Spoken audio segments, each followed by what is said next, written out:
Hello everyone. आप सभी का स्वागत है हमारे हीलिंग सर्कल सेशन में। मैं आप सभी को हीलिंग सर्कल की गाइडलाइंस बता देती हूँ। Healing circles are safe havens. They are built on a foundation of kindness and respect. Circle participants agree to listen with compassion and curiosity, honor each other's unique way of healing, and don't presume to advise or fix or try to save each other. Hold all stories shared in the circle confidential. Trust each of us has the guidance we need within us, and we rely on the power of silence to access it. मैं फिर से सबका स्वागत करना चाहूंगी। आज हमारे साथ एक बहुत स्पेशल गेस्ट हैं, मालविका जी, जो कि एक कैंसर केयरगिवर हैं। तो मैं आप सभी को उनके बारे में कुछ जानकारी देना चाहती हूँ। Malvika Manjunath is a caregiver of her father who was diagnosed with pancreatic cancer. She shares her moments with her father and how closely she was part of her father's cancer journey. She says that the journey begins with shock, denial, and then trying to figure out what best can be done for your loved one. She believes that it is very important to share what best can be done for your loved one. She believes that it is very important to share thoughts, moments, and memories that you hold with a cancer patient before it is too late and all you are left is with regret. तो मालविका जी, मैं आपका फिर से स्वागत करना चाहूंगी। Thank you so much, Astha. Welcome ma'am. तो let's start with the session. तो आप बता सकते हैं कि आपके फादर का कैंसर जर्नी कब स्टार्ट हुआ एंड डायग्नोसिस कैसे हुआ? तो मेरे फादर की डायग्नोसिस हुई सितंबर 2018 में, लेकिन जब शुरुआत हुई, डायग्नोसिस हुई, तो जब उन्हें देखना था तो डॉक्टर को पता नहीं था कि पेशेंट कौन है। वो 2 सीढ़ियां ऊपर चढ़ के आए डॉक्टर से मिलने, बातें करते थे आराम से। उसी दिन जब डायग्नोसिस हुआ, सुबह उन्होंने 3 किलोमीटर की वॉक पूरी की थी। तो ऐसे कुछ नहीं था कि मेरे पिताजी को देखकर पता चलता था कि उनका कैंसर है, और वो भी स्टेज 4 का। लेकिन सिम्टम्स थे। अब जब हम सोचते हैं तो शायद हमें लगता है कि हमें उसी टाइम पर डॉक्टर को दिखाना चाहिए था। तो कैसे शुरू हुआ कि अराउंड अप्रैल ऑफ 2018 तब मेरे पिताजी को बहुत जोर से खांसी आ गई, और खांसी जो आई तो चली ही नहीं। 2-3 राउंड एंटीबायोटिक्स उन्होंने लिया। आस्थमा पेशेंट थे, तो डॉक्टर्स ने सब समझा कि चलो आस्थमा ही है, बेंगलोर है, पोल्यूशन है, पोलन है, सब है, तो इसीलिए आस्थमा का जोर से आ रहा है आपको। तो अटैक तो आते ही रहेंगे, तो ये लीजिए, और मेडिसिन ऐसे ही देते गए। लेकिन मेरे पिताजी को एक दिन जब सितंबर में खांसी इतनी बुरी सी आई कि वो ब्लड खास गए, ही कॉफ्ड आउट ब्लड। तब हमने डिसाइड किया कि अभी हमें पल्मोनोलॉजिस्ट को दिखाना है।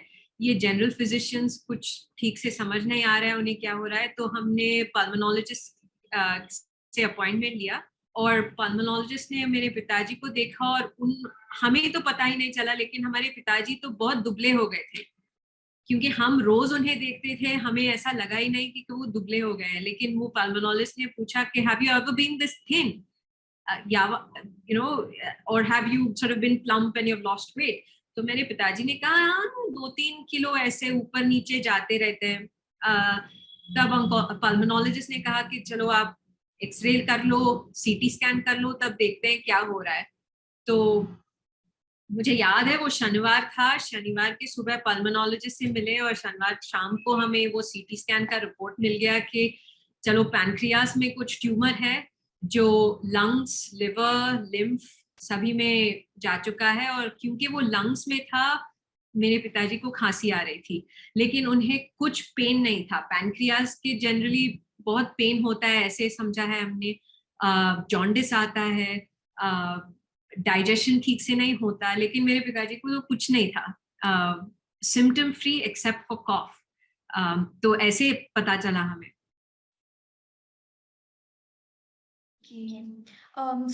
आपके फादर की कोई फैमिली हिस्ट्री भी थी कैंसर में?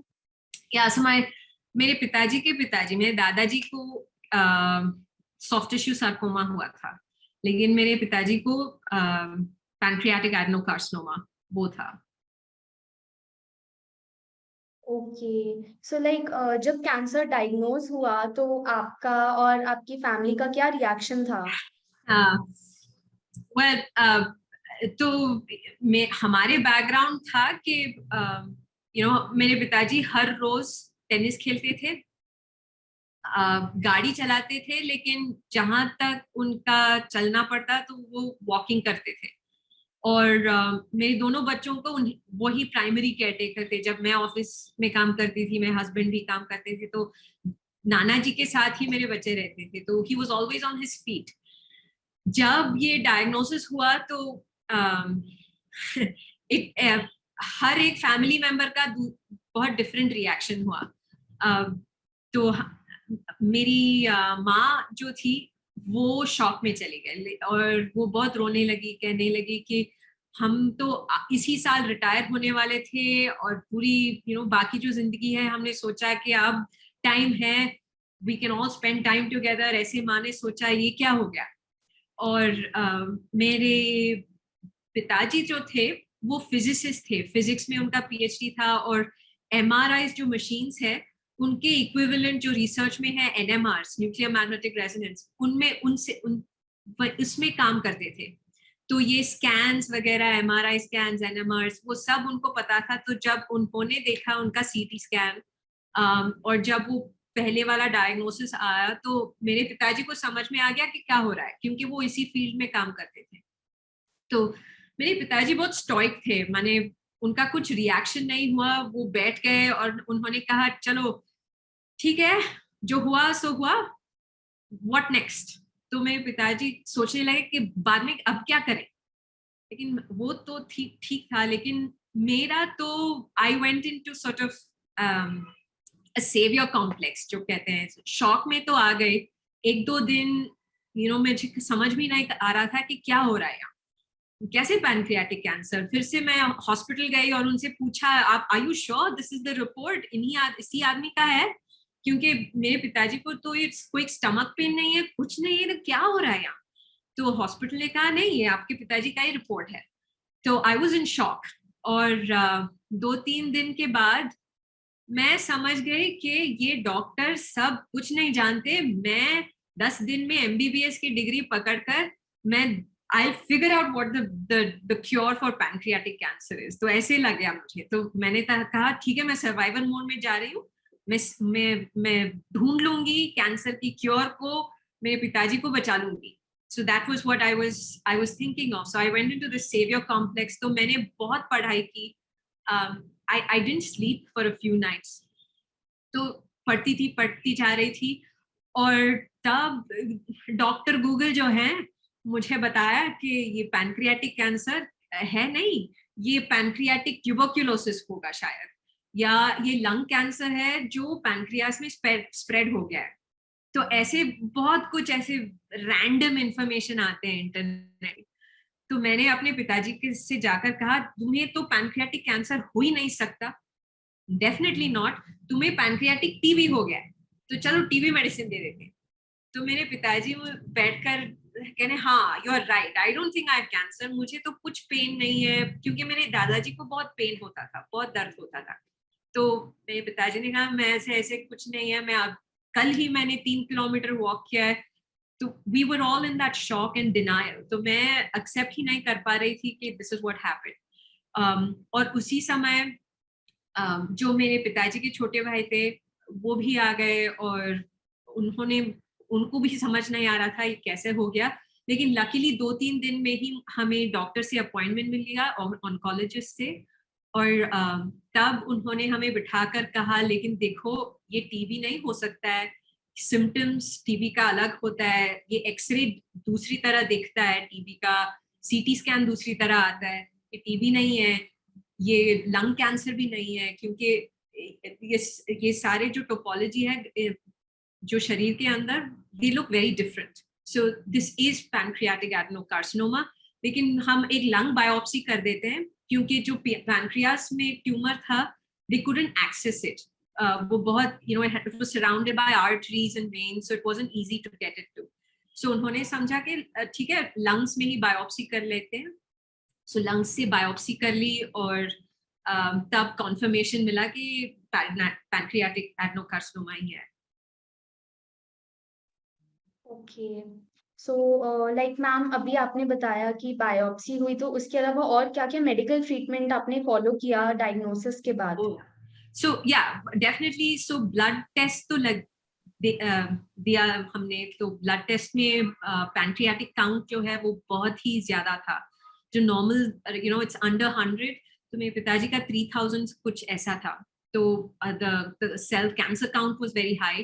पैंक्रियास में तो कुछ नहीं था, लेकिन मेरे पिताजी डायबिटिक थे। 2-3 साल पहले डायबिटीज शुरू हुआ था, लेकिन हमने सोचा कि शायद ये घर का ही है, क्योंकि मेरे पिताजी को, मेरी दादी को, सबको डायबिटीज तो था। तो हमने सोचा चलो ऐसा ही हो गया है, पर शायद वो डायबिटीज का जो सिम्टम आया, शायद वो भी पहले ऐसे ही शुरू हुआ था। शायद कैंसर तब ही शुरू हुआ था। सो ब्लड टेस्ट दिया हमने, वो कॉन्फर्मेशन आ गया। फिर हमने बायोप्सी कर ली।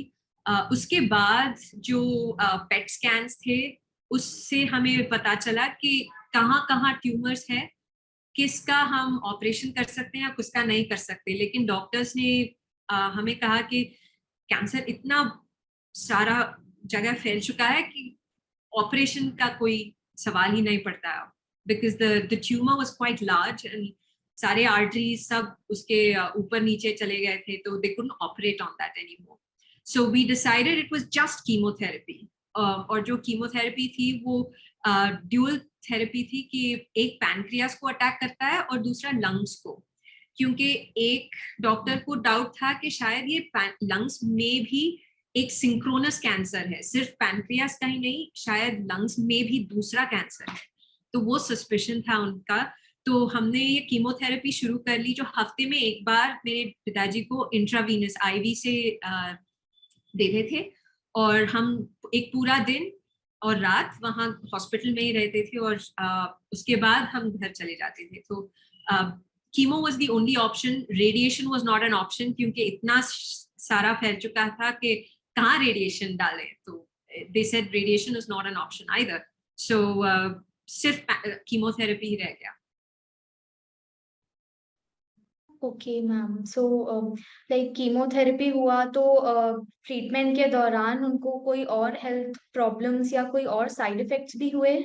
इंटरेस्टिंगली तो साइड इफेक्ट्स तो मेरे पिताजी का के कुछ नहीं था। तो माय फादर वाज बॉल्ड, वो गंजे थे, उनके सर पे कोई बाल ही नहीं था, लेकिन डॉक्टर ने कहा बाल गिरने वाले हैं। तो मेरे पिताजी ने कहा अच्छा ठीक है, गिरा लो बाल। मैंने कहा कुछ नहीं है। सो बॉल्ड हेयर लॉस था कुछ, लेकिन हमें फर्क नहीं पड़ा। लेकिन नोजिया और गिडीनेस, ये दोनों हमारे डॉक्टर्स ने कहा था कि बहुत सारे पेशेंट्स को होता है। लेकिन मेरी माँ ने एक किसी ने मेरी माँ से कहा कि ये हर्बल पाउडर है, जो ये सिमरूबा प्लांट से मिलता है। तो उन्होंने कहा कि सिमरूबा का ये जो हम कन्नड़ा में कषाया कहते हैं, वो जो बॉइल्ड मिक्सचर है, लिक्विड में पानी में बॉइल करके पीते हैं। तो उन्होंने कहा कि सिमरूबा का पी लो, शायद साइड इफेक्ट्स कम हो जाए। तो मेरे पिताजी ने दिन में 2 बार सिमरूबा भी पीना शुरू कर दिया। ऑफ कोर्स डॉक्टर से पूछा, डॉक्टर ने कहा चलो वो भी ट्राई कर लो, कौन क्या जाता है। तो सिमरूबा पीने के बाद मेरे पिताजी का कोई साइड इफेक्ट्स नहीं हुआ। वो उनका नोजिया भी नहीं था, उनको गिडीनेस भी नहीं आई। घर में जो काम करते थे वो करते ही गए डिस्पाइट द कीमो। तो लकीली फॉर अस कोई पेन नहीं था और कोई साइड इफेक्ट्स ऐसे बहुत नहीं हुआ। ओके, सो आपने जैसे बताया कि मेडिकल ट्रीटमेंट कीमोथेरेपी चल ही रहा था, तो आपने कोई ऑल्टरनेटिव ट्रीटमेंट भी ट्राई किया? नहीं, ऑल्टरनेटिव ट्राई नहीं किया हमने, क्योंकि जो ऑल्टरनेटिव ट्रीटमेंट्स के जो आयुर्वेदिक डॉक्टर्स के पास गए, तो उन्होंने कहा कि ये जो इतना एडवांस्ड हो गया है वो कैंसर कि ऐसा कुछ मिरेकल ड्रग नहीं है हमारे पास। अगर ये स्टेज 1 या स्टेज 2 में आया था तो वो दूसरी बात थी, लेकिन ये स्टेज 4 में आ गया था। और डॉक्टर्स ने, जो मैंने साइड कॉन्वर्जेशंस की थी डॉक्टर्स के साथ, उन्होंने कहा कि तुम्हारे पिताजी के पास 5-6 महीने हैं, इसके ज्यादा नहीं हो सकता। और पैनक्रियाटिक कैंसर में तो प्रोग्नोसिस बहुत ही बुरी है, like less than 2% live more than 5 years। सो इसी वजह से आयुर्वेदिक डॉक्टर्स ने भी कहा कुछ नहीं हो सकता। मेरे पिताजी तो होम्योपैथी में बिलीव नहीं करते थे, तो उन्होंने कहा कि मुझे होम्योपैथी नहीं मत दो। लेकिन ये simarouba was the one thing that we tried. और कोई क्या कहते हैं एक्यूपंक्चर या ऐसा कुछ हमने नहीं ट्राई किया। ओके। सो लाइक तब ट्रीटमेंट, आपके फादर का तब ट्रीटमेंट चल रहा था, तो उस वक्त एज अ केयर गिवर आपको भी मेंटली काफी ज्यादा ड्रेनिंग लगता होगा, काफी टेंशन रहती है, काफी लोड रहता है, तो उस टाइम पे आपने कैसे सब कुछ मैनेज किया? तो आई वॉज वेरी लकी, क्योंकि हमारे पास मेरे पिताजी फर्स्ट ऑफ ऑल बहुत ही कॉन्फिडेंट थे। तो my father believe it was mind over body. तो अगर मन दृढ़ से रख सकते हैं या स्ट्रांग रख सकते हैं तो ये कोई भी आसानी से कैंसर चला जाएगा। तो मेरे पिताजी का वो बिलीव था, तो वो हमेशा स्ट्रांग रहे। मेरी माँ जो थी वो टीचर थी, तो जब ये कीमो शुरू हुआ तो मेरी माँ ने और ज्यादा काम करना शुरू कर दिया, क्योंकि उन्हें जो स्कूल में जो सुकून मिलता था वो उन्हें, she was managing to cope with that through her students. उन बच्चों के साथ उन्हें अच्छा लगता था। मेरी दादी माँ थी तब, तो मेरी दादी माँ को स्पिरिचुअल जर्नी में चली गई, क्योंकि हमारे घर में म्यूजिक, कर्नाटिक म्यूजिक तो हमेशा 24/7 चलता रहता था। तो मेरी दादी म्यूजिक में बहुत ही सीरियसली वो songs, she used to listen to those songs. पूजा पाठ करती थी, तो मेरी माँ भी पूजा पाठ करने लगी, और ये सब जो हुआ it helped them। we were all trying to cope in our own ways। तो मेरी माँ स्कूल में, मेरी दादी माँ म्यूजिक और पूजा पाठ में। my father, वो तो ऐसे थे कि कुछ नहीं हो रहा है मुझे, वो बच्चों के साथ खेलते थे, मेरे साथ बात करते थे। मैं जो थी, इट वॉज मोर अबाउट, मैं एक डॉग ट्रेनर हूँ साइड में, जो मैं एप्पल में काम करती थी, और एप्पल के बाद मैं डॉग ट्रेनिंग काम की भी करती थी। तो मुझे मेरे डॉग्स, मेरे जो कुत्ते थे उनके साथ मुझे सुकून मिलता था। तो मेरे फैमिली को पता था कि जब मैं मेरे कुत्ते के साथ हूँ, that's my time of meditation, that was me coping with my stress। So walking my dogs, training them, playing with them, that was my healing। that was how I coped with it। लेकिन एक बात थी कि मेरे पिताजी के साथ हम कोई नेगेटिव बात नहीं करते थे। माने कि जब कीमो लग रहा था तो हॉस्पिटल में जब मेरे डैडी के साथ थी, तो हमेशा हम जो पिछले साल हुआ था, मैं जब छोटी थी वो कैसे थे, उनका चाइल्डहुड कैसा गया, ऐसी बात करते थे। पॉलिटिक्स के बारे में बात करते थे, धूमधाम से लड़ाई होती थी मेरे डैड से और मेरे से, लेकिन वो we try to keep it as normal as possible. We never spoke, हमने कभी बात नहीं की कि क्या होगा जब तुम चले जाओगे, राइट। तो I only spoke once with my father about it, और मैंने कहा डैडी आपको विल बनाना है, सिर्फ वो, और कुछ नहीं मैंने कहा उनसे। और मैंने कहा कि मैं भी बना चुकी हूँ, तो तुम भी बना लो, अब टाइम हो गया है।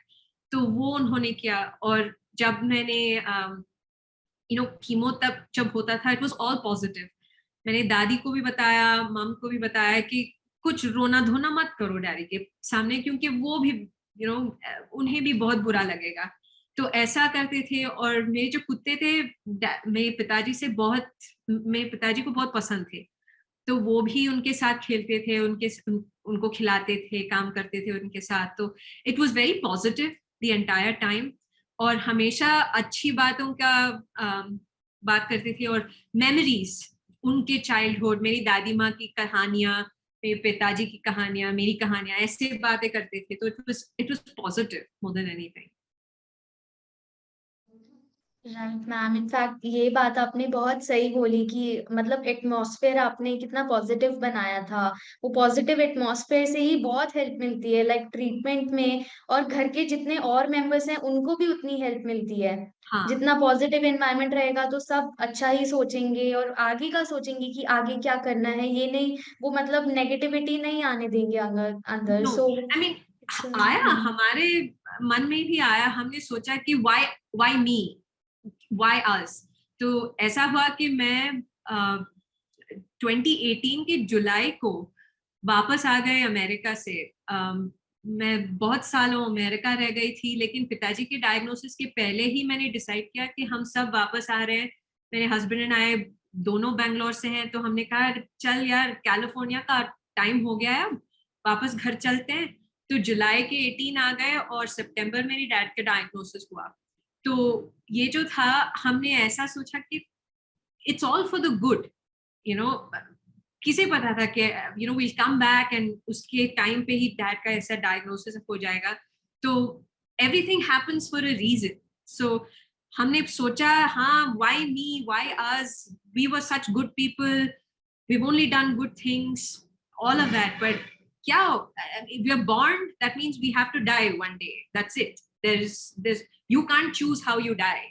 So that's the one thing we learned. And तो हाँ, फर्स्ट 2-3 दिन रोए धोए सब हुआ, लेकिन उसके बाद it was like okay, let's get down to business. क्या करें अब, how do we take care of dad, what do we do with him, how do we make sure that he is comfortable, वो सोचने लगे। और patient के लिए देखना था कि सब नॉर्मल ही रह रहे हैं।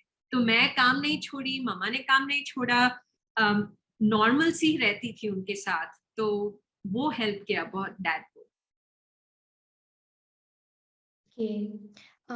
सो मैम, आपके फादर की ट्रीटमेंट के दौरान ऐसी क्या क्या चीजें या ऐसे क्या क्या ट्रीटमेंट रहे जो सबसे बेस्ट रहे पूरी जर्नी में? ट्रीटमेंट आप सुन, मेडिकल ट्रीटमेंट तो मेडिकल ट्रीटमेंट ही रहता है। आई don't think anything can be better और वर्स।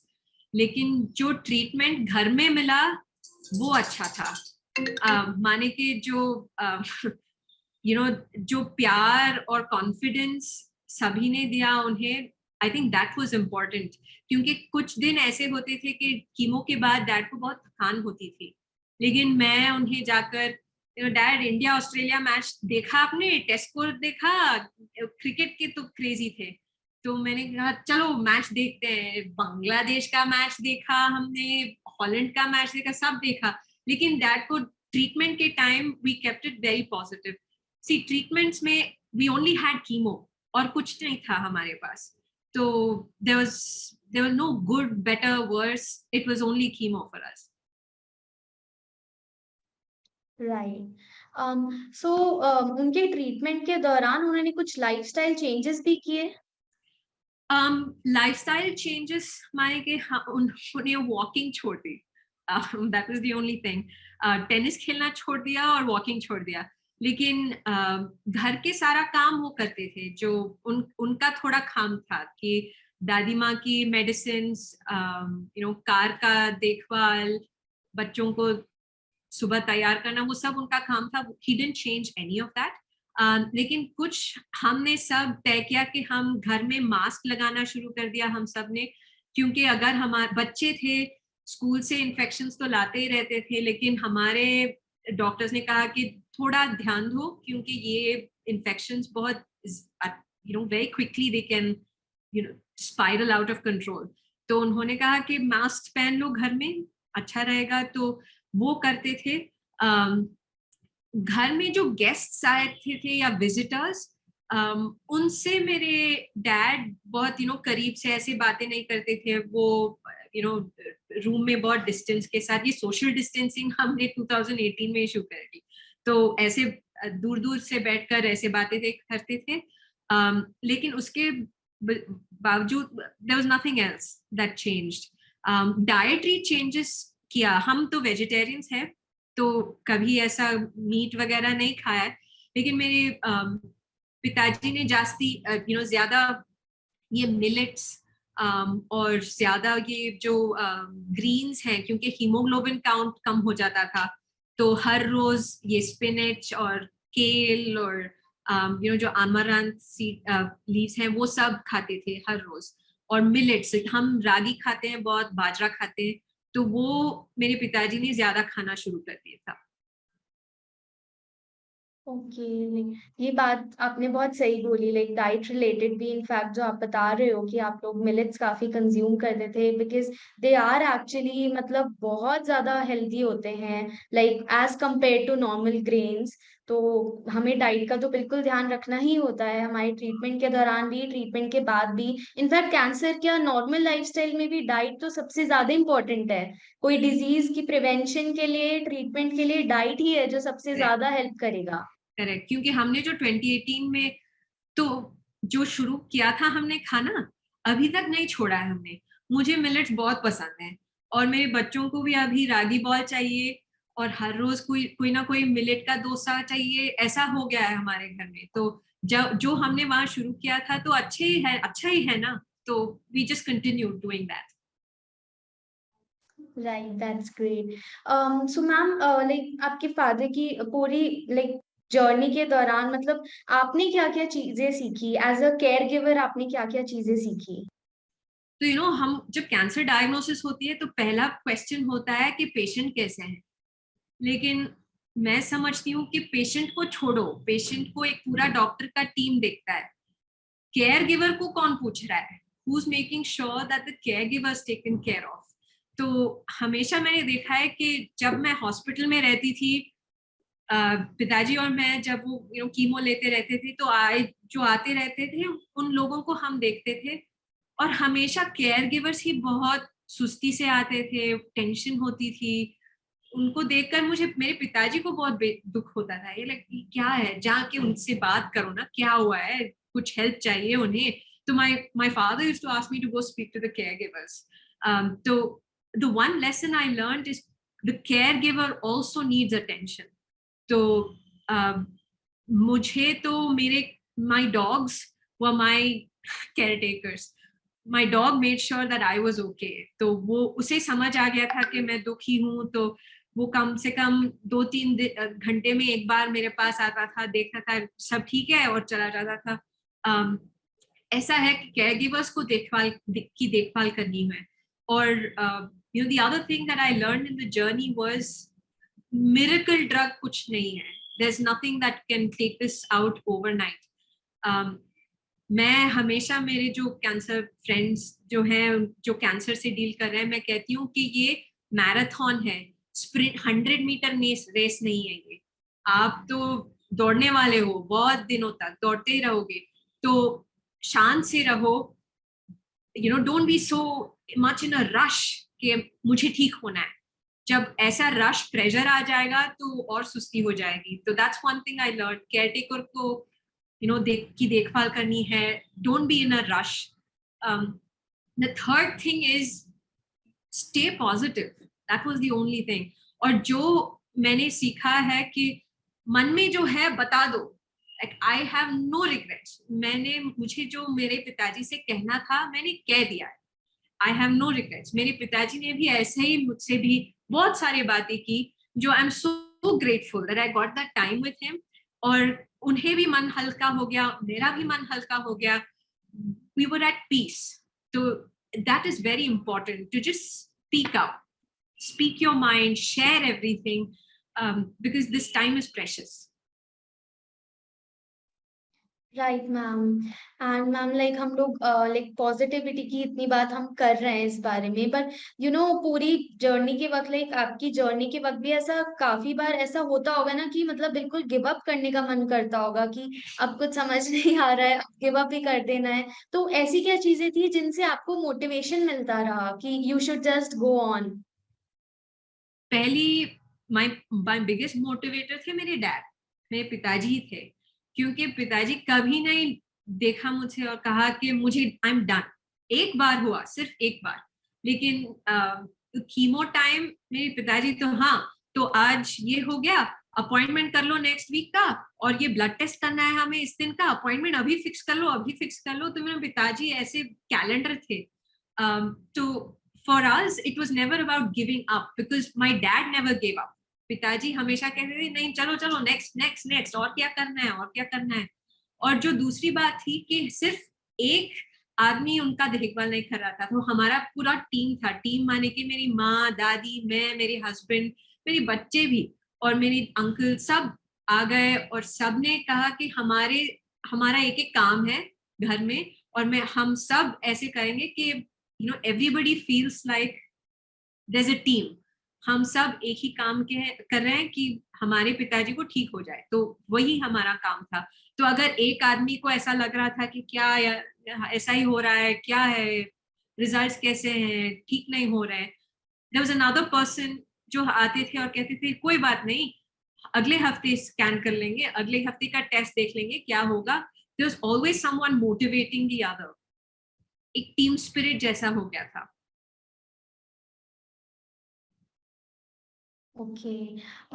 सो मैम, आप क्या मैसेज देना चाहोगे कैंसर पेशेंट्स को and specially cancer care givers को? कैंसर पेशेंट्स को ऐसे करना है कि जो कैंसर मेरे पिताजी को मिला ना, वो अभी तक क्योरेबल नहीं है, उसका कोई औषधि नहीं है, लेकिन उनका स्पिरिट जो था वो लास्ट मिनट तक ठीक था। वो जब वो गुजर गए तो कैंसर से नहीं गुजरे, वो गुजर गए क्योंकि उनको बहुत बुरा न्यूमोनिया हो गया, और कैंसर रिलेटेड साइड इफेक्ट्स जो है वो ट्रीटमेंट के साइड इफेक्ट न्यूमोनिया से हो गए।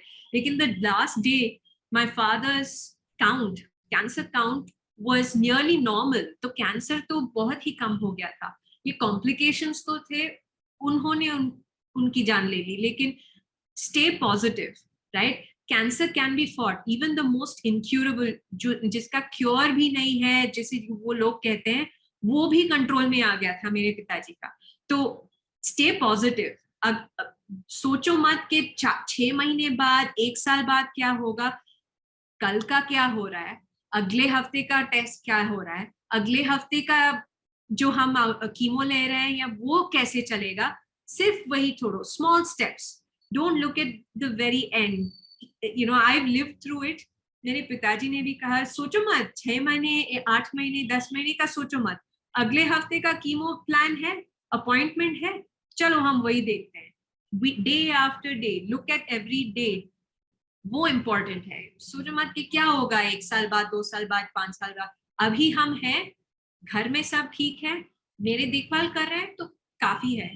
The other thing about care givers, आपका ध्यान रखो, even if nobody is asking you, please take care of yourself, क्योंकि आप पे जो स्ट्रेस है और स्ट्रेन है किसी और को समझ नहीं आएगा। So you will have to take care of yourself.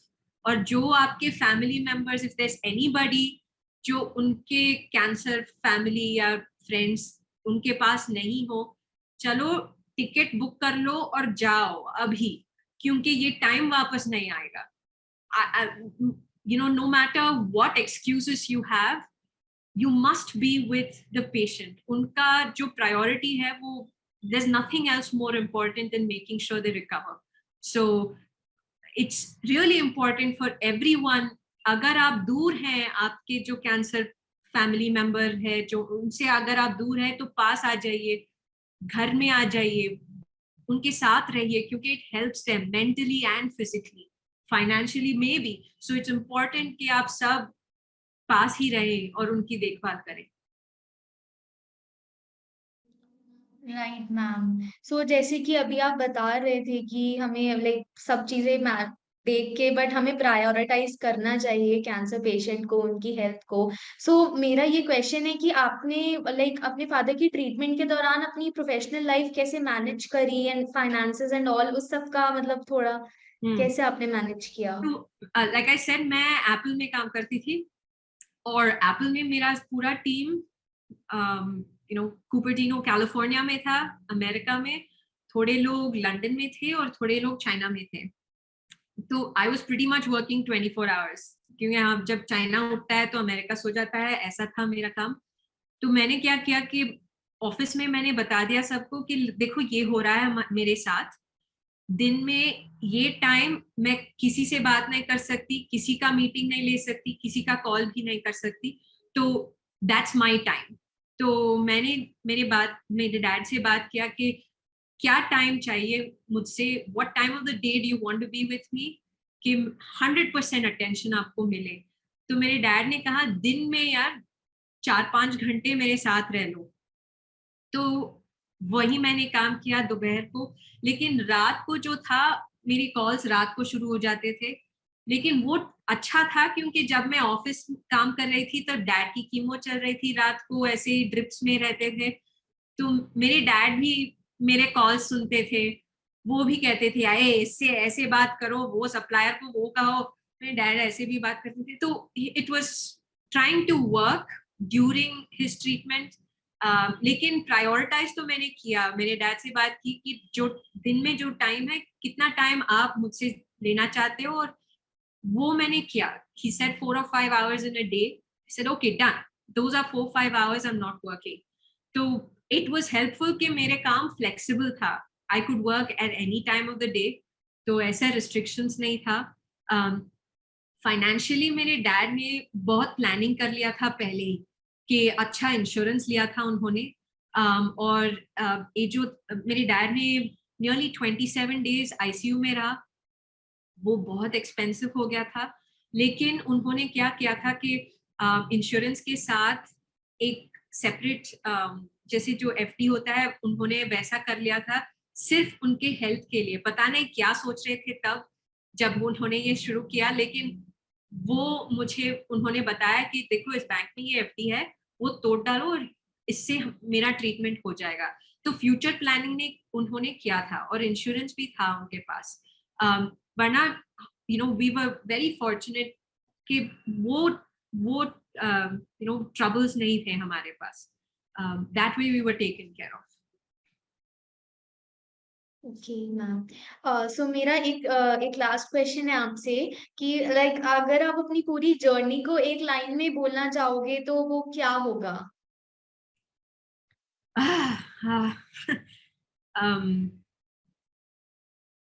एक लाइन में बहुत बहुत बहुत मुश्किल है। मैं ये कह सकती हूँ कि जो लिव विथ नो रिग्रेट्स, वो है कि अगर आप पेशेंट हो या केयर गिवर हो, कभी ऐसा मत, don't get into a situation where you feel like अरे यार मुझे वो करना था उनके साथ, और मुझे वो कहना था उन्हें, पता ही नहीं था कि मुझे कितना मैं कितना प्राउड हूँ उनके बारे में, या I am so happy for him, या I am so grateful thankful. ऐसे बात कर लीजिए, मन में कुछ नहीं रखिए, क्योंकि वो मन हल्का हो जाता है। तो my line is live with no regrets. अगर आप ठीक हो या you're sick, it doesn't matter, don't live with regrets. That's great ma'am. In fact इससे इतनी ज्यादा पॉजिटिव वाइब्स आ रही हैं, जो अटेंडीज है उन्हें बहुत ज्यादा हेल्प मिल रही होगी, I काफी hope so. सारी पॉजिटिव वाइब्स आ रही हैं। So ma'am we can also take questions जो हमें चार्ट्स पे मिले हैं।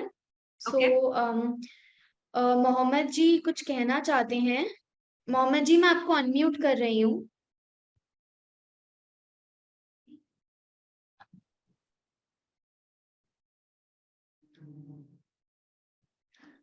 मोहम्मद जी मैंने आपको अनम्यूट कर दिया है, आपका जो डाउट है आप डिस्कस कर सकते हैं। ओके अभी मोहम्मद जी अवेलेबल नहीं है। सो एक क्वेश्चन है मैम आपके लिए, कि जब आपके पापा का कीमोथेरेपी चल रहा था तो उनके उस टाइम पे कौन सी मेडिसिन वो ले रहे थे? वो कीमो नाम भूल गई हूँ, लेकिन वो जो दो तरह के, एक था IV treatment. It was a dual action drug. Dual action माने कि लंग्स और पैनक्रियास को की कार्सिनोमा स्पेसिफिक ड्रग था। वो ले रहे थे क्योंकि मेरे पिताजी का, लाइक जैसे मैंने कहा, एक डॉक्टर को सस्पिशन डाउट था कि शायद दो दो तरह के कैंसर है मेरे पिताजी के अंदर, एक लंग्स में और पैनक्रियास में। तो वो एक ड्रिप वाला ले रहे थे और एक टैबलेट था, और वो टैबलेट स्पेसिफिकली पैनक्रियास के लिए था। और वो हफ्ते में एक बार लेना था उस टैबलेट को। सॉरी, मैं भूल चुकी हूँ। No problem with that ma'am. Deepak ji भी हमारे साथ कुछ शेयर करना चाहते हैं। दीपक जी, मैंने आपको अनम्यूट कर दिया है। हाँ जी मैडम।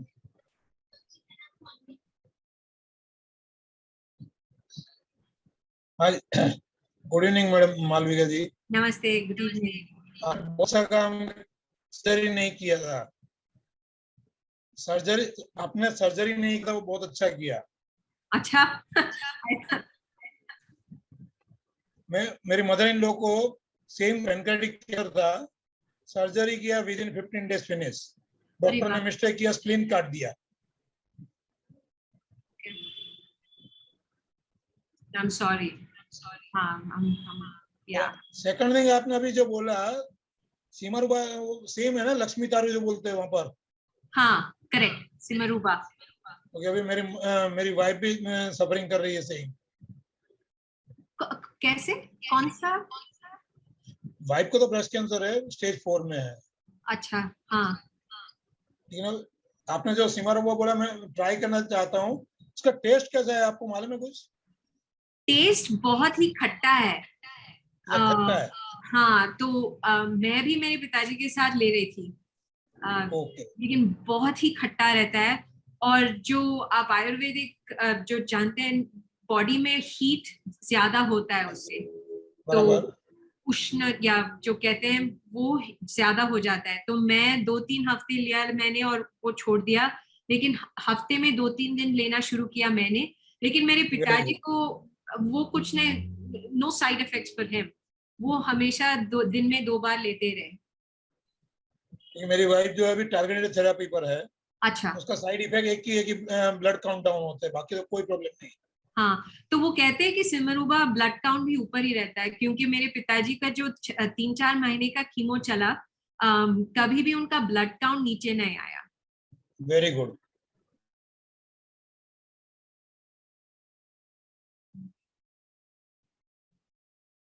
हेलो दीपक जी।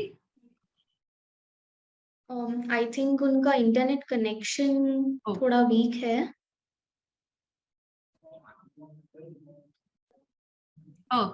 वापस आ रहे हैं। हाँ जी। हाँ जी। हाँ दीपक मेरी जी। वाइफ तो 2015 से सफर कर रही है। एक बार क्लियर हुआ एनईडी थी, फिर वापस सेकंड टाइम अभी 2021 में हो गया। बट इट साउंड्स लाइक मैं ट्राई कर रहा हूँ कि सिमरूबा ट्राई करें हम लोग। हाँ, ट्राई कीजिए, definitely. Okay, thank you madam. Good luck. I hope everything will be okay.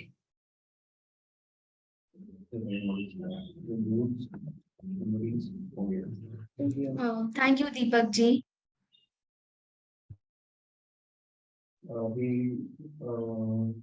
Hi Malvika. Great. Hi. Hi. How are you? I'm well, thank you. How are you? Good, good. I'm good too. So good to see you. And I heard your journey. It's super inspiring, especially the way you all managed it together. Because working along with that, taking care of father without support, it's definitely not possible. So you had great family support because of that could happen. And the way you, the entire journey happened, and you were able to give time to your father as well, and the same time managing your work-life balance as well. It's really important, the message that you shared with everybody, that it's important to take care of caregivers as well, because हम लोग इतना ज्यादा deeply involve हो जाते हैं कि हम लोग खुद की हेल्थ का ध्यान नहीं रखते हैं। So as a family we all need to come together and take care of the person who is going through it, at the same time caregiver, क्योंकि उस वक्त वो भी बहुत सारी मुश्किलों से निकल रहे होते हैं। So hats off to you for all the You too. Thank you for starting this journey. Yeah. So right, because I was also reading your story sometime back that last time as a part of cancer healing journey that we did. So and I was like, that's I can really connect with this a lot, because for you it was your father, for me it was my husband, and we try our best possible, whatever we can do during that time. So it was yeah, I mean, and today we are cherishing those memories, those 100%. moments. Yeah. 100%. Yeah. No more tears. No more tears. Exactly. Yeah. Yeah. Yeah. So Absolutely. yeah. No, I mean, caregivers को I forgot to mention the other thing, which was counseling. It helped. You know, अगर counselors कोई मिल जाए तो उनसे जरूर बात कीजिए, क्योंकि caregivers को especially किसी से बात करने की चांस ही नहीं मिलेगी कि वो क्या उन पे क्या बीत रही है. तो काउंसलर्स, मेरी मामा को तो बहुत ही फायदा हुआ, क्योंकि वो जो मुझसे बात नहीं कर सकती थी या मेरे पिताजी से, काउंसलर से बात करना शुरू कर दिया था उन्होंने. मेरी दादी माँ भी उनके जो पुराने जो सहेलियां थी उनसे बात करना शुरू कर दिया था. She was 94 but she still called her friends. उनसे बात किया उन्होंने. तो it's important to find the counselor, that friend to talk to. Definitely. In fact, I see that even I didn't go to any counselor, but then there were friends around who were always there 24/7 to talk to me. And now that I look back, I actually spoke a lot to them during that time. Because they were part of the journey throughout. So, and talking to them about what happened and how, the good part of being with him with the entire journey. So when मुझे जो जब मैं बात करती थी रितेश के बारे में, उस वक्त जब मैं उसके हमारे कॉमन फ्रेंड्स थे, जब मैं डिस्कस करती थी, ऐसे लगता था कि हाँ यहीं पे है. So that really helped me a lot coming out of or I would say going through this entire process. And as you rightly said in your story as well, that grieving phase is important. So yeah, and it's acceptance and then living with it. So yeah, that's very, very important. So I think ज़्यादा कमी आपको तब महसूस होती है जब वो चले जाते हैं. All of a sudden you feel like, oh my God, the world has come to an end, because some time back my life revolved around him, and now I feel like there is nothing else to do in life. Yeah. Yes. So yeah. Correct. No, grieving तो हुआ, बहुत बुरा लगा, बहुत दिन, लेकिन बुरा अब नहीं लग रहा है, क्योंकि हमने सब बातें कर ली, सब खुशी से रह गए. और that's the best part. सभी को आना है, सभी को जाना है. Right. Very true. Very true. One good book that really helped me a lot during that time was Unlocking the Mysteries of Life and Death. And I read it when he was in end of life phase. And the good part is that he also read that book. So after he passed away, I read that book again, and that's the time I actually understood the real meaning of that. So that actually I understood more about death from the spiritual perspective, or attachment, detachment. So, but then again, we are human beings, we get attached to people. Yeah, but that really helped me a lot. Elizabeth Kubler-Ross ka jo Death and Dying book, that helped a lot. Yeah. And there's another book by Sheryl Sandberg, Option B. So yeah, so wow, great connecting with you and listening to your inspiring story. I'm sure it will help many more patients and caregivers who are going through this journey. Or yeah, over to you, Asta and Malvika. Thank you. Thanks, Dimple. Thank you for everything you're doing. It's a wonderful thing you're doing. Thank you. Love you. Thank you so much ma'am. Ajay ji हमसे कुछ discuss करना चाहते हैं. अजय जी, मैंने आपको unmute कर दिया है. I think he's still muted. हाँ जी. अजय जी, आपके पास नोटिफिकेशन आया होगा अनम्यूट करने का. मैंने इधर से नोटिफिकेशन भेज दिया है.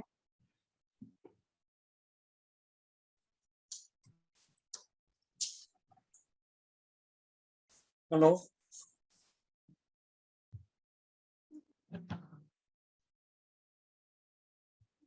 I think आस्था एक अजय शिंदे है और एक अजय प्रजापति जी हैं. जी मैम, आवाज आ रहा है मैम? हाँ जी. Good evening ma'am. Good evening Ajay ji. Ma'am, आप लोग की बातें सुन के मुझे थोड़ा रिलीफ मिला. अभी मैम मुझे रिसेंटली मैम 4 मंथ्स पहले ALL मतलब हुआ है. तो अभी जो है मैम मेरा इसके बाद एक कीमो और बाकी है, मतलब सेकंड लास्ट कीमो है.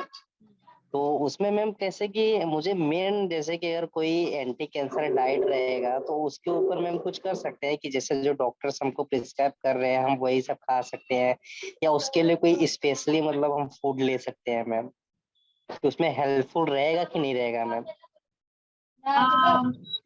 मुझे वो पता नहीं है, शायद आपको डॉक्टर से ही बात करना है कि क्या अच्छा रहेगा, लेकिन हमने एक डिसाइड किया था फैमिली जैसे कि बाहर का खाना नहीं खाना है, सो घर में ही बिल्कुल नहीं खाना, है।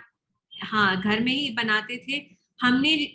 ज्यादा जो लोकली है ना, जो बना जो जैसे रागी या बाजरा जो कर्नाटका में ही मिलता है, वो हमने ज्यादा खाना शुरू कर दिया कि तो मुंबई में नहीं मिलेगा मैम, मुंबई में पता बाजरा नहीं अब वगैरह? महाराष्ट्र में क्या उगाते हैं वो खाइए, क्योंकि जो आपके बॉडी के लिए ठीक है वो हमेशा आपके जो आसपास रहेगा ना वही वहीं से उगाएंगे। तो मैं ये कहने वाली हूँ कि अगर मैं इंडियन हूँ, बैंगलोर से हूँ, तो मैं जो न्यूजीलैंड में जो उगाते हैं फल, वो उसे खाने से आई डोंट नो क्या यस बेनिफिट यस, होगा। Right right right. तो आपको जो यहाँ ही मिलता है, यहाँ जो उगाते हैं, वो आपकी सेहत के लिए और ज्यादा अच्छा रहेगा। जैसे मैम कुछ this is my specially, my experience, लेकिन आप डॉक्टर से जरूर पूछ लीजिए।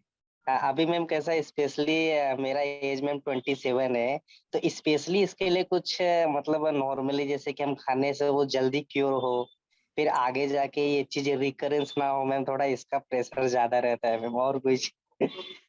डाइट आप जरूर डॉक्टर से पूछिए, लेकिन मैं आप अगेन मेरा ये डॉक्टर का एडवाइस नहीं है, लेकिन मैं यस जो जितने ही कैंसर पेशेंट्स देखा है मैंने, एक कॉमन चीज है वो है स्ट्रेस।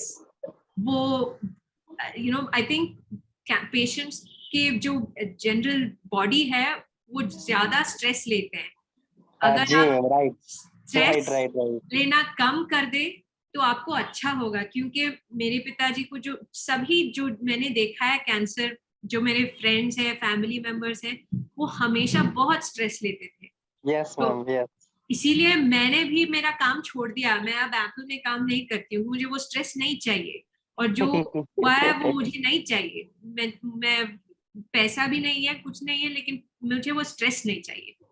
ठीक है, तो आप शांत से रहिए, खुशी से रहिए, तब कैंसर आएगा नहीं। स्ट्रेस मत लीजिए। चलेगा, thank you so much ma'am, आपकी बातें मुझे मैम बहुत ही अप्रिशिएट किए, मैं बहुत हैप्पी हूँ मैम, रियली मैम, यार really. Ajay thank you ji, so much ma'am. मैं भी आपको कुछ बताना चाहूंगी। आपने जो अभी बोला कि खान पान का कैसे ध्यान रखना है, जैसे कि अभी हमने मालविका मैम से भी डिस्कस किया है, जैसे उन्होंने हमें मिलेट्स के बारे में बताया कि मिलेट कितने जरूरी होते हैं, वैसे ही मैम कैंसर में मिलेट्स क्या कितने, मैं खाना समझ नहीं चाहिए पाया क्या नहीं। मिलेट्स में मैम। हाँ जी, millets means ma'am, I don't understand ma'am, millets क्या होता है, मेरे को मालूम नहीं है मैम। जो मिलेट्स जैसे कि रागी ज्वार जो ये होते हैं हाँ ना, हाँ। इनको मिलेट्स बोलते हैं। अच्छा, एक तो होता रागी एंड है ज्वार। नॉर्मल गेहूं, उसकी जगह गेहूं की जगह अगर आप रागी की चीजें खाएंगे, ज्वार से बनी चीजें खाएंगे, और भी हाँ बहुत सारे एग्जाम्पल होते हैं मिलेट्स के। और सबका हाँ। कैंसर अलग होता है, तो सबकी बॉडी की रिक्वायरमेंट भी अलग होती है कि किसको जी क्या जी खाना मैम है। जी। उससे रिलेटेड इस सब गाइडेंस के लिए हम लोगों के पास भी ऑन्को न्यूट्रिशनिस्ट हैं। जो न्यूट्रिशनिस्ट है उन्होंने स्पेशलाइजेशन ही कैंसर में किया है, तो उन्हें पता है कि कौन से कैंसर में क्या खाना देना है क्या नहीं देना है, जिससे तो आपकी मैम उनसे ट्रीटमेंट सही चलेगा, कंसर्न कर सकते हैं जिससे मैम? साइड इफेक्ट मैनेज होंगे। उनसे कंसर्न कर सकते हैं मैम? जी बिल्कुल। अजय जी, मैंने ना हमारा नंबर चार्ट पे शेयर, यू म्यूटेड आस्था। जी मैम, नंबर अजय आया, जी नंबर मैंने आया। नंबर शेयर कर दिया है चार्ट पे। हम्म। आप उस नंबर पे हमें कांटेक्ट कर सकते हैं, एंड आप अपनी खान पान से रिलेटेड जितनी भी आपको प्रश्न है, क्या खाना है क्या नहीं खाना है, वो सब आपके क्लियर हो जाएंगे। और मैम कैसा, कीमो चढ़ने के बाद भी गैस्ट्रिक प्रॉब्लम थोड़ा ये मतलब बहुत ज्यादा होता है मैम, अगर थोड़ा डाइट पे अगर फोकस करेंगे ना मैम तो ज्यादा बेटर रहेगा मेरे हिसाब से। बिल्कुल सर, आपके हिसाब से नहीं, ये बिल्कुल सही बात है। खान पान तो सबसे ज्यादा जरूरी है। वो मेन, जी दवाइयों के मैम, साथ मेन अगर आप वही खान है। पान अच्छा रखोगे तो ज्यादा अच्छा ट्रीटमेंट होएगा, साइड इफेक्ट्स कम से कम आएंगे। तो ये यस मैम मतलब आप यस। बिल्कुल उस नंबर पे कांटेक्ट करिए हमें, और हम आपको कनेक्ट कराएंगे ऑन्को न्यूट्रिशनिस्ट के साथ। चले, अभी तो मैम मैं हॉस्पिटल में हूँ, मेरा कीमो स्टार्ट है मैम, कीमो लगा हुआ है। Yes ma'am. जी अजय जी, बट मैम आप बिल्कुल लोग आप से बात अपना करके ध्यान मुझे भी बहुत अच्छा रखिए। लगा। जी बिल्कुल, thank you so thanks much to Ajay ma'am ji, आप अपना मालविका मैम ध्यान जैसे रखिए। भी। हाँ जी। अच्छा लगा, thank you so much ma'am. Thank you. Ma'am वो हमारे पास कुछ थोड़े और क्वेश्चन हैं। श्योर। या सो एक क्वेश्चन है कि क्या CML ब्लड कैंसर का भी इलाज हो सकता है? CML सो मैं बताना चाहूंगी कि हम लोगों ने अपना नंबर यहाँ शेयर किया है। आपको कैंसर रिलेटेड जो भी गाइडेंस है आप हम पे कांटेक्ट करके अपने क्वेश्चंस पूछ सकते हैं। सो जिसका भी क्वेश्चन है CML ब्लड कैंसर का इलाज हो सकता है क्या? डेफिनेटली इलाज हो सकता है। आपको डॉक्टर से उसके लिए ऑन्कोलॉजिस्ट से मिलना होगा, हेमेटोलॉजिस्ट से मिलना होगा यहाँ पे। तो आप जिस भी सिटी से बोल रहे हैं हम आपको उसके नजदीक में जो भी अच्छे हेमेटोलॉजिस्ट है उनसे कनेक्ट करवा सकते हैं। और आस्था ने जैसे बताया है कि आप इस नंबर पे कॉल भी कर सकते हैं 9372976783। सो टीम आपको CML ब्लड कैंसर के लिए जो भी डॉक्टर है उनसे कनेक्ट भी करवा देंगे।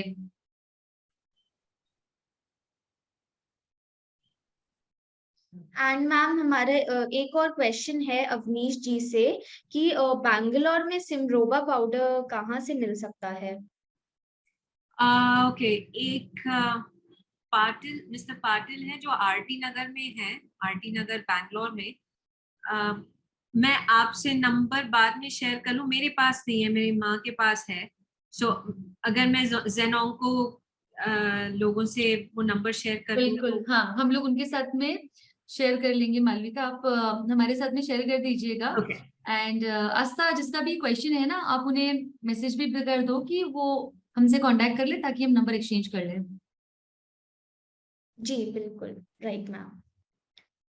एंड राइट, तो मैं हमारा नंबर यहाँ पे वापस शेयर कर रही हूँ। आप लोग इस पे कांटेक्ट कर सकते हैं हम आपको सारी डिटेल्स मैंने नंबर सेंड कर दिया है। राइट, मालविका क्वेश्चन है एक अगेन GBM कैंसर के लिए ग्लियोब्लास्टोमा पेशेंट है स्टेज 4, एज 29 है। आफ्टर रेडिएशन डाइट के लिए क्या करना चाहिए या फिर आपने क्या चेंजेस किए थे? तो मेरे पिताजी ने रेडिएशन भी नहीं लिया था, लेकिन मेरे जो दादाजी थे उन्होंने लिया था तब। But I don't know, I think it's evolved so much. वो 30 साल पहले था, लेकिन उन्होंने जो चेंजेस रेकमेंड किए थे वो ऐसे ही कहते थे कि घर का खाना ही खा लो, रॉ डाइट मत खाओ। वो मेरे दादाजी के डॉक्टर्स बताते थे, माने कि जो सब्जियां हैं वो सब कुक करके खाना है, रॉ ऐसा ही खाना नहीं है। तो वो मेरे दादाजी को बताया था, लेकिन पता नहीं, आप डॉक्टर से पूछ लीजिए। लेकिन बाहर का खाना कम खाना ही मत। Definitely, that's just one thing. या राइट राइट। एंड खाना भी कैंसर में मतलब डिजीज के हिसाब से काफी अलग अलग तरीके का होता है डिपेंडिंग कि आपको और क्या क्या कंडीशंस हैं। इनफैक्ट आस्था भी एक न्यूट्रिशनिस्ट है जो कि कैंसर में अपना स्पेशलाइजेशन भी कर रही है अभी। तो आपका जो भी क्वेश्चन है, एक NMP का क्वेश्चन है और रानी का भी क्वेश्चन है, spread to lungs and now he is on liquid diet. So definitely diet helps a lot in cancer. And एक बेसिक होता है कि हाँ एक हेल्दी लाइफस्टाइल फॉलो करनी है उसके साथ में, लेकिन अगर आप डाइट को मेडिसिन की तरह देख रहे हैं तो उसके लिए क्या क्या चेंजेस लाने होते हैं वो आपसे बात करके ही पता चलेगा। सो डेफिनेटली हम आपके लिए एक अलग से सेशन भी कर सकते हैं उसके लिए, डाइट के लिए, ऑन्को न्यूट्रिशनिस्ट के साथ में। और आप हमें 1-on-1 क्वेश्चंस भी पूछ सकते हैं जिसका onco nutritionist will answer. So yes, क्योंकि पूरा कंडीशन समझ के ही गाइड कर सकते हैं, ऐसे नहीं बता पाएंगे। बट यस, जेनोंको की वेबसाइट पे एक सेक्शन है ई बुक्स करके होम पेज पे, वहां पे आपको PDF भी मिलेगी जहाँ पे एटलीस्ट बेसिक हेल्दी लाइफस्टाइल के टिप्स लिखे हुए हैं जिसको आप फॉलो कर सकते हैं। सो राइट, और अगर आपको डिटेल में क्वेश्चंस पूछने हैं तो आप कभी भी मैसेज कर सकते हैं इस नंबर पे। आपके लिए क्वेश्चन है मालविका, निशा गुप्ता से। जैसे लेडीज का कैंसर मैटरनल फैमिली से रिलेटेड होता है, वैसे जेंट्स को कोई कैंसर पैटर्नल फैमिली से रिलेटेड हो सकता है क्या? So I'll contribute in that, and then you Yes, can please. share your thoughts as well. So जो कैंसर यहाँ पे निशा 5% कैंसर जेनेटिक फिर हेरिडिटरी होता है, 95% कैंसर नहीं होता है. सो आपका क्वेश्चन वैलिड है कि मेल मेंबर को कैंसर है तो कितने चांसेस है कि घर में मेल मेंबर को कैंसर आएगा. उसके चांसेस 5% है. इनफैक्ट चांसेस भी 5% नहीं है, माय बैड. अगर कैंसर आता है तो 5% चांसेस है कि वो हेरिडिटरी हो सकता है. तो similarly for females also, but yes, जिन फीमेल्स को ब्रेस्ट कैंसर होता है उनको अपनी डॉटर का स्पेशली ध्यान रखना चाहिए. सर्वाइकल कैंसर के लिए और ब्रेस्ट कैंसर के लिए, उसके लिए 40s में जब उनकी डॉटर, सर्वाइकल कैंसर के लिए तो बचपन में ही वैक्सीन लग जाती है, और ब्रेस्ट कैंसर के लिए व्हेन दे रीच, अभी तो आजकल 20s और 30s में भी ब्रेस्ट कैंसर बहुत हो रहा है, बट अदरवाइज 40s के बाद में रेगुलर स्क्रीनिंग करवानी होती है ब्रेस्ट कैंसर के लिए. अगर आपको, आपकी मदर को या फिर ग्रैंड मदर को ब्रेस्ट कैंसर था तो फिर इट्स वेरी इंपॉर्टेंट कि घर में जो डॉटर हैं वो अपना टाइमली चेकअप करवाएं. बट चांसेस है वो है कि कैंसर जितने भी डायग्नोज होते हैं every year 10 lakhs people get diagnose with cancer new. उसमें से 5% is hereditary. But yes, every life is a life. So अगर हम एक भी लाइफ को बचा सकते हैं, and that is 5% people we are talking about, that is only via early detection screening. So हमें घर में अगर आपके किसी को कैंसर हुआ है पहले, तो इट्स इम्पॉर्टेंट कि आप अपने सारे चेकअप करवा लें टाइमली टू आइडेंटिफाई कि क्या आपका कोई ऐसा म्यूटेशन है जो इम्पैक्ट कर सकता है, और क्या आपके लिए कुछ पहले से प्रिकॉशन या कुछ वैक्सीन या कुछ भी लगवा सकते हैं, टाइमली स्क्रीनिंग करवा सकते हैं. So thank you Nisha for asking this question, because सबको ये बेनिफिट करेगा. नहीं रानी, थ्रोट कैंसर के लिए कोई वैक्सीन नहीं है. वैक्सीन अभी सिर्फ सर्वाइकल कैंसर के लिए है, वो भी I think if I am not wrong 15 या 18 ईयर से पहले लगवा देनी चाहिए फीमेल्स को. सो या, 12, I think. या right 10 right, years to 12 years. या 10 to 12 years, right. Yes, over to you. हम लोगों ने सारे क्वेश्चंस कवर अप कर लिए हैं, एंड मैंने हमारा नंबर भी चैट पे सेंड कर दिया है. तो जिस किसी को भी कोई भी डाउट है वो हमें कांटेक्ट कर सकता है. कैंसर रिलेटेड, डाइट रिलेटेड कोई भी डाउट है हमें कांटेक्ट कर सकता है. सो विद दिस हम लोग आज का session. One second, sorry. Kulbhushan Kohli wants to ask something. हाँ जी राइट. कुलभूषण जी, आप कुछ कहना चाहते हैं? Hello hello. मैम, आपका कांटेक्ट नंबर चाहिए. कुलभूषण जी, डेफिनेटली आप नंबर नोट कर सकते हैं, और हम मालविका से भी पूछ लेंगे. बट आप नंबर, जैसे आस्था ने बताया, Astha you can announce it once again. Chat में भी यहाँ पे लिखा हुआ है, बट सब लोग चैट को एक्सेस नहीं कर सकते हैं कभी कभी. आप लिख लीजिए, आस्था अभी बोल देंगी. हाँ आस्था. जी, तो मैंने चैट पे भी भेज दिया, फिर से सब लोग नोट कर सकते हैं. zenonco.io का 937-297-6783. 937-297-6783.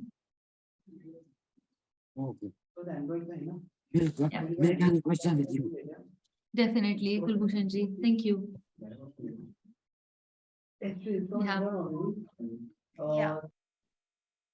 सो इसी के साथ हमारे सारे क्वेश्चंस कवर अप हो गए हैं, एंड हम लोग आज का सेशन रैप अप कर सकते हैं. तो मैं फिर से थैंक यू करना चाहूंगी मालविका मैम आपका, कि आपने अपनी पूरी जर्नी हमारे साथ शेयर करी, अपनी लर्निंग्स बताई, इतनी पॉजिटिविटी दी.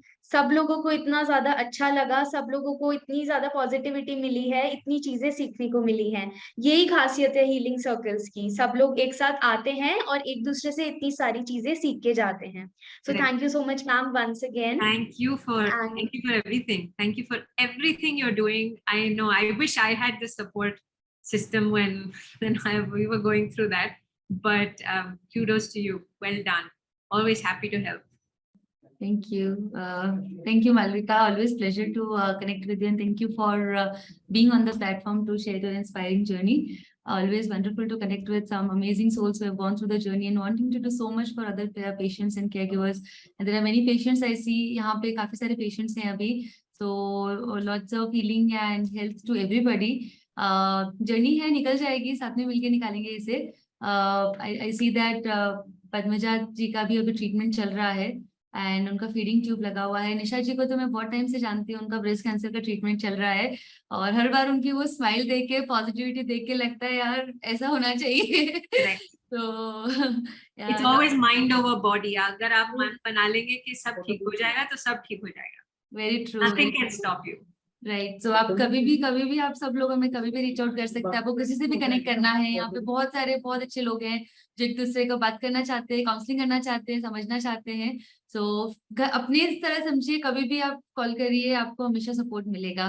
तो जिसका भी ट्रीटमेंट चल रहा है, आप सबको बहुत सारी बेस्ट विशेस। विल पावर, जैसे मालविका ने बताया, it's very very important. Strong will power होना चाहिए। स्टेज 4 से भी लोग ठीक हुए हैं, तो फिर आप भी हो सकते हैं, बिल्कुल।